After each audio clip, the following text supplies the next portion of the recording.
તો અમદાવાદમાં દર્દીઓને યુએન મહેતા લઈ જવાયા છે। વસ્ત્રાપુર પોલીસ દર્દીઓને યુએન મહેતા લઈ ગઈ। બોરીસણાના દર્દીઓને ચેકઅપ માટે લઈ જવાયા। તમામ 12 દર્દીઓને યુએન મહેતા હોસ્પિટલ લઈ જવાયા છે।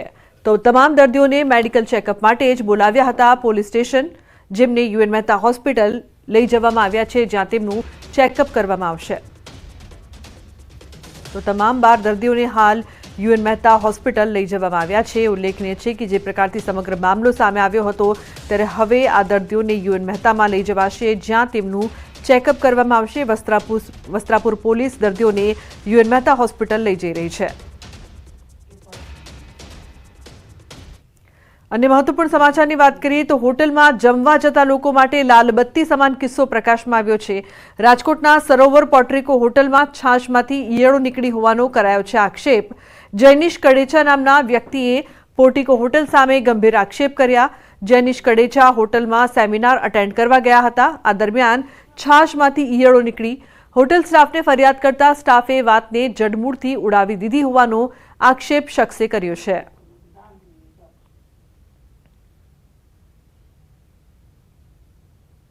अन्य महत्वना समाचार दारूबंधीना લીરે લીરા ઉડાવતો વિડીયો વાયરલ થયો છે। દારૂના નશામાં ધમાલ કરતો વિડીયો વાયરલ। રાજકોટના ગોંડલ ચોકડી પાસેનો વિડીયો વાયરલ થયો છે। પોલીસને પણ હપ્તા જતા હોવાની શખ્સે વાત કરી છે। તો પોલીસને હપ્તો જાય છે અને દારૂ પીએ છે। હવે સવાલ એ છે કે બાજીમાં જ પોલીસ અને શખ્સ કહી રહ્યો છે કે પોલીસના ઉચ્ચ અધિકારીઓ સુધી હપ્તા જાય છે અને દારૂ મળે પણ છે અને અમે પીએ પણ છે। આમ શખ્સ કહી રહ્યો છે, છતાં પોલીસ ત્યાંથી નીકળી ગઈ। શું પોલીસની જવાબદારી નથી તપાસ કરવાની? શું નથી કાયદો કડક કે નથી કાયદાનું કડક પાલન? આવા અનેક સવાલો ઉઠી રહ્યા છે। अन्य समाचार सूरतथी। सूरतમાં હાથમાં ચપ્પુ અને પોલીસનો દંડો લઈ યુવકે ધમાલ મચાવી। સુરતના જહાંગીરપુરામાં પોલીસ અને યુવક વચ્ચે મારામારી। અર્ધનગ્ન હાલતમાં ચપ્પુ લઈ ફરી રહેલ યુવકને પોલીસે અટકાવવાનો પ્રયાસ કર્યો। આ દરમિયાન ઉશ્કેરાયેલા યુવકે પોલીસના હાથમાં રહેલો દંડો ખેંચીને પોલીસ પર હુમલો કરવાની કોશિશ કરી। પોલીસની ટીમે મળી યુવકની અટકાયત કરી છે। પૂછપરછ દરમિયાન યુવક અસ્થિર મગજનો હોવાનું સામે આવ્યું। યુવકને કામરેજના ધોરણ પારડી ખાતે આશીર્વાદ માનવ મંદિર આશ્રમમાં મૂકવામાં આવ્યો છે। સમગ્ર ઘટનાનો વિડીયો સોશિયલ મીડિયામાં વાયરલ થયો છે। તો હાથમાં ચપ્પુ અને પોલીસ દંડો લઈને યુવક છે તે તોફાન મચાવી રહ્યો હતો। જહાંગીરપુરામાં પોલીસ અને યુવક વચ્ચે ઝપાઝપી, જે બાદ યુવક અસ્થિર મગજનો હોવાનું સામે આવ્યું છે। તો વિડીયો સોશિયલ મીડિયામાં વાયરલ પણ થઈ રહ્યો છે। રાજ્યવાસીઓ ગરમી માટે રહેજો તૈયાર। હવામાન વિભાગે આગાહી કરી છે। રાજ્યમાં આગામી 7 દિવસ હવામાન સૂકું રહેશે। અમદાવાદમાં 19.5 લઘુત્તમ તાપમાન રહેશે। ઉત્તર પૂર્વના પવનો હાલ ગુજરાત તરફ ફંટાવાની વકી છે। હાલ પૂરતી કાશ્મીરમાં થયેલી હિમવર્ષાની અસર ગુજરાતમાં પવનોની દિશા બદલાઈ તો તેની અસર થશે।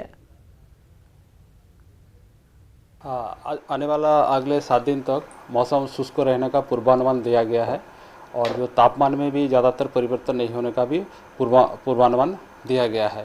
इसमें अहमदाबाद में जो तापमान दर्ज किया गया है, लघुत्तम तापमान है 19.5 डिग्री सेंटीग्रेड, जो नॉर्मल से अभी भी 1.8 डिग्री सेंटीग्रेड ज़्यादा है। जो अभी जो लघुत्तम तापमान है इसमें ज़्यादातर परिवर्तन नहीं होने का पूर्वानुमान है। तो भरूच एबीसी सर्कल नजीक आवेली रंग लॉर्ड्स होटल में आग लागवानी घटना। बीजा माळे आवेला हॉल में आग लागी हती। हॉल में राखेला जूना सोफाना कवर, चादर सहितनी सामग्री सळगी। આગની ઘટનામાં સદનસીબે કોઈ જાનહાનિ નહીં। શોર્ટ સર્કિટના કારણે આગ લાગી હોવાની પ્રાથમિક અનુમાન છે। પાલિકાની ફાયરની ટીમની મદદથી આગ પર કાબુ મેળવાયો છે।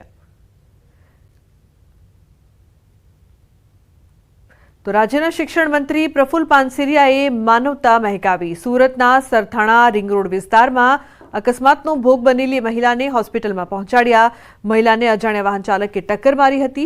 मंत्रीए रोड पर अकस्मातग्रस्त महिला ने जोता एक क्षणनी पण राह जोया विना पोतानी कार में महिला ने तात्कालिक सारवार अर्थे डायमंड होस्पिटल पहोंचाड्या हता। शिक्षण मंत्री पानसेरियानी कामगीरीने लोकोए बिरदावी छे। લોકોની અને નગરની સેવા કરવા માટે નગરસેવક અને ત્યારબાદ ધારાસભ્યથી શિક્ષણ મંત્રી બનેલા પ્રફુલ્લભાઈ પાનસેરિયા લોકોની મદદ માટે જાણીતા છે. આજે પણ પોતાના કામ માટે નીકળ્યા હતા અને રસ્તામાં અકસ્માત જોઈ ઊભા રહી ગયા અને એક મહિલાની મદદે પહોંચ્યા હતા. આપણે સીધા એમની સાથે વાત કરીએ. પ્રફુલ્લભાઈ, નગર સેવક હતા, નગરની સેવા કરતા, લોકોની સેવા કરતા, પણ શિક્ષણ મંત્રી બની આજે એક મહિલાનો જીવ બચાવવાનું કામ કર્યું છે. આમ તો મારા ઘરેથી એક અગત્યના કામે નીકળ્યો. અબરામાંથી તાપી બ્રિજની આગળ સર્કલ પર એક્સિડન્ટ થયેલી એક મહિલાના રોડ ઉપર જ બેભાન અવસ્થામાં લોહીલુહાણ પડ્યા હતા. આજુબાજુમાં ઘણા ભાઈઓ ઊભા હતા, પણ એમની મદદ કરવી હતી. મેં તુરંત જ મારી ગાડી ઊભી રાખી અને પૂછ્યું, 108ને ફોન કર્યો છે? લોકો કીધું હજી નથી કર્યો. તો મેં વિચાર્યું કે ભાઈ 10 મિનિટ તો એમ્બ્યુલન્સને પહોંચતા થાય જ. તો હોસ્પિટલ નજીક હતી એટલે તુરંત જ મારા સિક્યુરિટી વિભાગને ખાલી કરાવી અને મારી કારની અંદર જ હું હોસ્પિટલ નજીકની ડાયમંડ હોસ્પિટલમાં લઈ ગયો. ફોન કરીને ત્યાં ઇમરજન્સી વિભાગમાં તમામ સુવિધા એમને અપાવી. હાલ બેન ભાનમાં પણ આવી ગયા છે, એની સારવાર ચાલી રહી છે, સિટી સ્કેનને વગેરે થઈ રહ્યું છે. કોણ હતા, શું નામ છે, એ મને કંઈ ખબર ન હતી. સરકારી ગાડી સરકાર લોકો માટે આપવામાં આવી છે, ત્યારે આ જ સરકારી ગાડીમાં તેઓ એક મહિલાને હોસ્પિટલ પહોંચાડી તેમનો જીવ બચાવ્યો છે અને લોકોને વિનંતી કરી છે કે આવું થાય તો પોતાની ગાડી સામે ના જુઓ, કોઈ વ્યક્તિનો જીવ બચે તે તરફ ધ્યાન આપજો, તેને લઈને કહી શકાય કે માનવતાનું મોટું ઉદાહરણ પૂરું પાડી શકાય. કેમેરામેન ભરત બ્રહ્મભટ્ટ સાથે કીર્તેશ પટેલ, ન્યૂઝ 18 ગુજરાતી, સુરત. તો અમદાવાદમાં વિદ્યાર્થીઓની ડ્રોપઆઉટની વિગતો સામે આવતા શિક્ષણ વિભાગ થયું છે દોડતું. તાજેતરમાં ધોરણ 9 અને 10માં 23% વિદ્યાર્થીઓના ડ્રોપઆઉટની વિગતો સામે આવતા તંત્ર હરકતમાં આવ્યું છે. અમદાવાદ ગ્રામ્ય જિલ્લા શિક્ષણ અધિકારીએ શાળામાંથી ડ્રોપઆઉટ થયેલા વિદ્યાર્થીઓને ટ્રેસ કરવાનો સર્વે હાથ ધર્યો છે. ડ્રોપઆઉટ થયેલા વિદ્યાર્થીઓનો ડેટા શાળાઓમાંથી એકત્રિત કરવાની કામગીરી પૂરજોશમાં શરૂ કરી દેવાઈ છે. આ સર્વેની કામગીરી 30મી નવેમ્બર સુધી પૂર્ણ કરવામાં આવશે તેવું અમદાવાદ ગ્રામ્યના ડીઈઓ કૃપા ઝા દ્વારા જણાવવામાં આવ્યું છે. અમારા અમદાવાદ ગ્રામ્ય જિલ્લાની વાત કરીએ તો અમારા હાલ કુલ 7300 જેટલા અનટ્રેક બાળકો અમને મળી આવેલ છે. આ અનટ્રેક બાળકો ઉપર હવે અમે સર્વે કરીશું અને સર્વે કર્યા બાદ આ બાળકો અત્યારે કામગીરી ચાલુ જ છે. જ્યાં જે શાળાએ કદાચ ક્ષતિના કારણે એમને ટ્રેક નહીં કર્યા હોય તો પ્રથમ તેમને એમના પોર્ટલ પર ટ્રેક કરી દેવામાં આવશે. અમરેલી જિલ્લામાં વનરાજાએ નેશનલ હાઈવે પર મારી લટાર. ભાવનગરના સોમનાથ નેશનલ હાઈવે ઉપર 2 ડાલામથ્થા સી રોડ પર આવી ચડ્યા. રાજુલાના 4 નાડાથી કાગવદર હાઈવે પર રાત્રિના સમયે સિંહોનો રોડ ક્રોસ કરતો વિડીયો વાયરલ થયો છે. રોડ પર વાહનોની દોડધામ વચ્ચે સિંહોની રોડ ક્રોસ કરવાની ઘટનાથી સિંહોના મોતનું અને વાહન ચાલકોના અકસ્માતનું જોખમ વધી ગયું છે.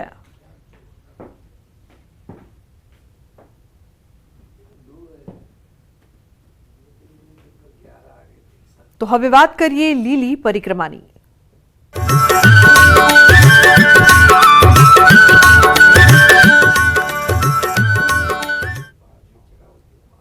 તો ગિરનારની લીલી પરિક્રમામાં 9 યાત્રાળુઓના મોત થયા છે. પરિક્રમામાં કુલ 9 લોકોના હાર્ટ એટેકથી મોત થયા છે. માણવેલાની ઈટવા ઘોડી, ઝીણા બાવાની મઢી તેમજ ભવનાથ વિસ્તારમાં પરિક્રમા કરવા આવેલા યાત્રાળુઓના મોત નીપજ્યા. હાર્ટ એટેકથી મોત મામલે સિવિલ સુપ્રિન્ટેન્ડન્ટે કહ્યું છે કે 8 ડેડ બોડી સિવિલ ખાતે લાવવામાં આવી છે. તમામની ઉંમર 50 વર્ષથી વધુ છે. જસદણ, ગાંધીધામ, મુંબઈ, અમદાવાદ તેમજ રાજકોટના 3 ભાવિકના મોત થયા છે. સિવિલ સુપ્રિન્ટેન્ડન્ટે ભાવિકોને પરિક્રમામાં સતત ન ચાલવા તેમજ શરીરની કાળજી રાખવા માટે અપીલ કરી છે. કમનસીબે સિવિલ હોસ્પિટલ ખાતે 8 મૃતદેહ લાવવામાં આવેલ છે. આ જે મૃતદેહ લાવવામાં આવેલ છે એ બધા બ્રોડ ડેડ હતા અને તેઓની ઉંમર 50 થી 70 વર્ષની વચ્ચે હતી અને બધામાં હાર્ટ એટેકથી મૃત્યુ થયેલ હોય એવું લાગે છે. તો જૂનાગઢના ગરવા ગિરનાર ખાતે પરિક્રમાનો રંગેચંગે પ્રારંભ થઈ ગયો છે. વહેલી સવારથી ગિરનારના જંગલમાં લાખોની સંખ્યામાં ભાવિકો મોટી સંખ્યામાં પહોંચ્યા હતા। મહત્વનું છે કે ગિરનારની લીલી પરિક્રમાનો પ્રારંભ વિધિવત રીતે દેવ દિવાળીની મધ્યરાત્રિથી શરૂ થતો હોય છે, પરંતુ લીલી પરિક્રમાના ગેટ પાસે ભાવિકોની ભીડ જોતા પરિક્રમા વહેલી શરૂ કરવાની તંત્રને ફરજ પડી હતી। પરિક્રમાના બીજા દિવસે 2 લાખ જેટલા ભક્તોએ ઈટવા ઘોડી થઈ પ્રવેશ કર્યો। હજી પણ જય ગિરનારના નાદ સાથે તંત્રના ચુસ્ત બંદોબસ્ત વચ્ચે મોટી સંખ્યામાં ભક્તો લીલી પરિક્રમા માટે પહોંચી રહ્યા છે। ગિરનારની લીલુડી પરિક્રમા ગઈકાલથી શરૂ થઈ ગઈ છે। આમ જોવા જોઈએ તો આ પરિક્રમા છે તે દેવ દિવાળીની મધ્યરાત્રિથી વિધિવત શરૂ થાય છે, પણ વન વિભાગ અને વહીવટી તંત્ર દ્વારા જે યાત્રિકોની ભીડ જોતા છે તે ગઈકાલથી જ લોકોને પ્રવેશ આપી દેવામાં આવ્યો હતો।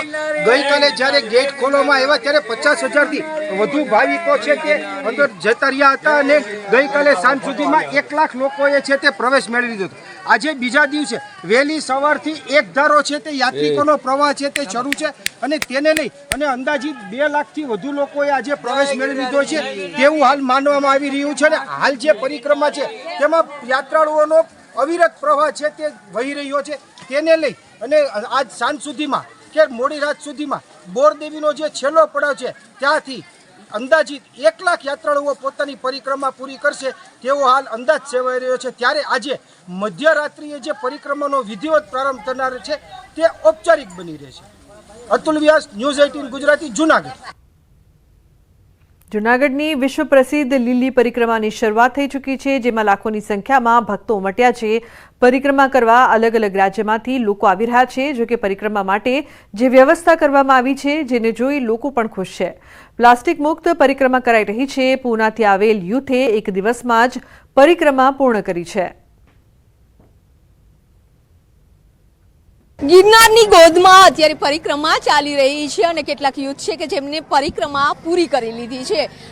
દેશભરમાંથી અલગ અલગ રાજ્યોમાંથી પણ ગિરનારની પરિક્રમા કરવા માટે અહીં આવતા હોય છે। ખૂબ જ મોટી સંખ્યામાં, લાખોની સંખ્યામાં ભાવિ ભક્તો અહીં આવે છે। જો કે પ્રશાસન દ્વારા પણ વ્યવસ્થા છે તે કરવામાં આવી છે। મહારાષ્ટ્રથી આખું એક ગ્રુપ છે કે જે ગિરનારની પરિક્રમા કરવા માટે આવ્યું છે। પહેલા ભાઈ આપકા નામ બતા દीजिए। मेरा नाम विश्वजीत वाघेरे। कहाँ से आए हो? पिंपरी गाँव, पुणे, महाराष्ट्र। हर साल आते हो या तो फर्स्ट? हर साल आता हूँ, 5वीं बार है ये बार। 5वीं बार आए हो तो आपका एक्सपीरियंस शेयर कीजिए। बहुत अच्छा एक्सपीरियंस है। सब थकान विकान दूर हो जाती है और अच्छा होता है। लाइफ में सब अच्छा होता है। एक नंबर है। हेल्थ भी अच्छा रहता है। यहाँ प्रशासन की व्यवस्था कैसे? बहुत अच्छी की है, सरकार ने बहुत अच्छी की है। अभी फ़िलहाल ये टाइम पे तो बहुत ही उन्होंने मतलब प्लास्टिक का भी जो चीज़ें थी, प्लास्टिक की वजह से काफ़ी मतलब गार्डन की प्लास्टिक की वजह से बहुत ही मतलब तकलीफ हो रही थी एनिमल्स को, तो अभी भी उन्होंने बहुत प्लास्टिक के ऊपर फोकस किया है। और काफ़ी सारे गार्ड्स भी थे, फॉरेस्ट के भी लोग हमको मतलब केयर करते हैं। तो यहाँ माना जाता है कि शांति का एहसास होता है। आप किस तरह से महसूस किया? बहुत सुकून मिलता है। अभी हम घर पे गए तो 2-3 महीना हमको फ्रेश लगता है, कुछ तो अलग लगता है कि अब आप भगवान के पास जाके आए, जंगल में सफारी सब। व्यवस्था कैसी थी? बहुत अच्छी थी। તો અહીંયા જે પૂનાથી આવેલા જે આખું ગ્રુપ છે કે જેઓ લોકોએ એક શાંતિનો અહેસાસ છે તે કર્યો છે। કહેવાય છે કે ગિરનારની ગોદમાં જ્યારે પણ યાત્રા કરતા હોય છે ત્યારે એક શાંતિનો અહેસાસ થતો હોય છે। ભગવાન શિવની ખોજમાં લોકો નીકળતા હોય છે અને લોકો માની રહ્યા છે કે અહીં આવ્યા બાદ શાંતિનો અહેસાસ થાય છે અને એક વખત નહીં પરંતુ 5મી વખત આ લોકોએ યાત્રા અહીં કરી છે। કેમેરામેન શ્રેણિક મહેતા સાથે વિભુ પટેલ, ન્યૂઝ 18 ગુજરાતી, જૂનાગઢ। એક તરફ ડિજિટલ ઇન્ડિયાની મોટી મોટી વાતો કરવામાં આવે છે અને બીજી તરફ તથ્ય તો કંઈક અલગ જ દેખાઈ રહ્યું છે। મોરબીમાં વારંવાર થતી નેટ કનેક્ટિવિટી લોસ તેમજ સર્વર્સ ડાઉન જેવી સમસ્યાઓના કારણે રેશન કાર્ડમાં નામ કમી કરાવવા, નામ ચડાવવા તેમજ KYC જેવી નાની કામગીરીઓ માટે પણ અરજદારોને કલાકો સુધી રાહ જોવી પડે છે। અમુક વખત તો અરજદારોને આખો દિવસ સુધી બેસી રહેવું પડે છે। ત્યારે વારંવાર સર્જાતી આ પ્રકારની સમસ્યાઓ દૂર કરવા તંત્ર દ્વારા નક્કર પગલાં લેવામાં આવે તેવી લોકમાંગ ઉઠી રહી છે। મહિનાની અંદર 2 થી 3 દિવસ જ ચાલુ રહીએ છે અને અહીંયા આવે માણસો કામ ધંધા મૂકીને આવે, બૈરાઓને કામ બધા મૂકીને આવે, અહીંયા આવે એટલે સર્વર ડાઉન। તો આ બાબતમાં અનેક વાર રજૂઆત સરકારને કર્યા હોવાથી, કલેક્ટરને રજૂઆત કર્યા હોવાથી કોઈ પણ જાતનો જવાબ દેતા નથી। કયા કારણથી સર્વર ડાઉન હોય છે? તો તો માણસો અત્યારે રોજીરોટી કરવા માટે નોકરી કરવા જાય કે સર્વર ડાઉન કરવા જાય, અહીંયા જાય કે તમે અંગૂઠો દઈ આવો, તો અહીંયાથી પાછા ધક્કા ખવડાવે. તો શું સરકારને આ ધક્કા જ ખાવાના પબ્લિકને? અહીંયા અમે રેશન કાર્ડ ચાલુ કરાવવા માટે આવ્યા છીએ. અમારું રેશન કાર્ડ બંધ થઈ ગયું છે. સવારથી અમે આવ્યા છીએ, હજી અમારો વારો આવ્યો નથી. કનેક્ટિવિટી સવારથી બંધ જ છે. એટલે 2-3 કલાકથી હેરાન થાય છે બપોર પછીના. હજી હવે કે કાલ આવજો સવારે 10 વાગે, ત્યાં ટોકન આપશું ને ટોકન આપ્યા પછી તમારો વારો આવે ત્યાં વારો આવશે. તો ખેડાના વડતાલમાં લક્ષ્મીનારાયણ દ્વિશતાબ્દી મહોત્સવનો આજે 7મો દિવસ. રોજના 2 લાખથી વધુ હરિભક્તો વડતાલ સ્વામિનારાયણના આ મહોત્સવમાં હાજરી આપે છે. ત્યારે મંદિરના હરિભક્તો દ્વારા નિઃશુલ્ક શેરડીના રસનું વિતરણ કેન્દ્ર શરૂ કરવામાં આવ્યું છે. રોજ મહોત્સવમાં આવતા હરિભક્તોને નિઃશુલ્ક શેરડીના અને મોસંબીના રસનું વિતરણ કરવામાં આવે છે. આ માટે રોજ 11 થી 12 ટન શેરડીનો ઉપયોગ કરવામાં આવે છે. રોજના 50,000થી વધુ ભક્તો શેરડી અને મોસંબીના રસનું રસપાન કરે છે. શેરડીનો રસ મશીનમાં પીલવામાં આવે છે, ત્યારબાદ એને ગાળવામાં આવે છે. એમાં લીંબુ, આદુ એ બધું જ નાખીને એ મોટરથી પછી ઓવરહેડ ટેન્કમાં મૂકવામાં આવે છે. અને ત્યાં એક બાજુ બહેનોને અને બીજી બાજુ પુરુષોને 5-5 6 નળ છે, એ નળ દ્વારા અને શેરડીનો રસ પીરસવામાં આવે છે. ઘણા બધા ભાવિક બહેનો હજારોની સંખ્યામાં ઠંડુ એકદમ ફ્રેશ, કોઈ જ ભેળસેળ વગરનું, કોઈ મસાલા વગરનું અહીંયા ડાયરેક્ટ તમને ઓરેન્જનું શરબત આપવામાં આવે છે. શેરડીનો રસ અને મોસંબીના રસનું વિતરણ કરવામાં આવી રહ્યું છે. શેરડીના રસનું પણ વિતરણ કરવામાં આવી રહ્યું છે. રોજ 11 થી 12 ટન જેટલી શેરડીનો ઉપયોગ કરવામાં આવે છે.